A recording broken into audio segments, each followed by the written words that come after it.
अस्सलाम वालेकुम दोस्तों, welcome back to my channel Ems vlogs. मेरा नाम है अब्दुल्ला और आज है यार 12 रबी उल अव्वल 2022 और आज आपको दिखाते हैं यार बैंड बाजा कि सियालकोट में किस तरह जश्न मनाया जा रहा है 12 रबी उल अव्वल का। So sit back, relax and enjoy the video.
चलो यार जुलूस तो देखते रहते हैं, अब ज़रा नमाज भी पढ़ लें यार, नमाज भी बहुत ज़रूरी है। आप सिलसिला खुश होंगे कि हम नमाज भी पढ़ते हैं, तो आप भी नमाज पढ़ें। Now getting back to the video making.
हम यार मोड़ी दरवाजे के पास आ चुके हैं, ये चौक है, और आगे रंगपुर की तरफ जा रहे हैं हम।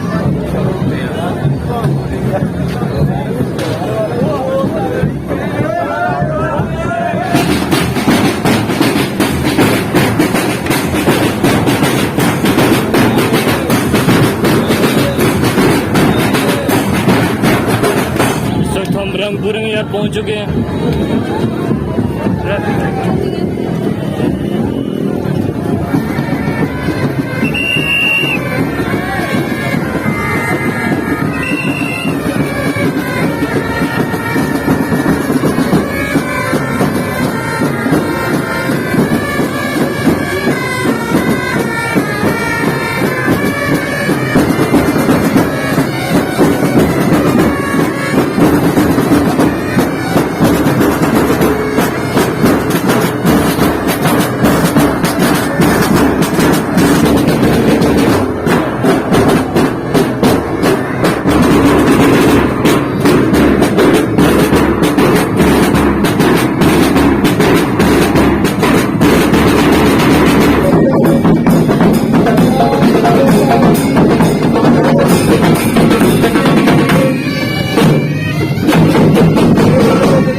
से मेडल देंगे।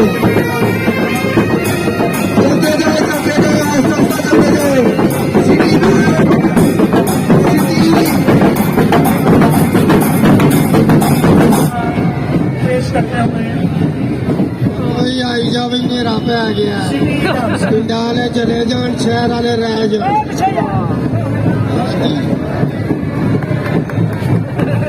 माशाअल्लाह करते हुए ताड़ियां छोटे बच्चे ताड़ियां वाह जी वाह क्या बात है।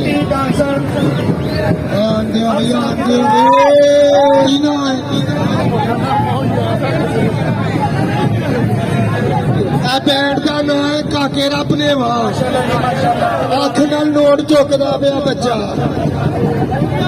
ਵੈਰੀ ਗੁੱਡ ਉਹਨਾਂ ਦੇ ਨਾਲ ਮਾਸ਼ਾਅੱਲਾ ਮਾਸ਼ਾਅੱਲਾ ਅਰਬੀ ਬੈਂਡ ਹੈ ਬਈ ਅਰਬੀ ਬੈਂਡ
ठीक है यार, वीडियो को यहीं पे एंड करते हैं। वीडियो पसंद है इसको लाइक कर दें, चैनल पे सब्सक्राइब भी कर देना और आपसे मिलते हैं यार नेक्स्ट वीडियो में, जो कि बहुत मजे की होने वाली है। आप पीछे देख सकते हैं मेरे। तो मिलते हैं नेक्स्ट वीडियो में, तब तक के लिए अल्लाह हाफिज़।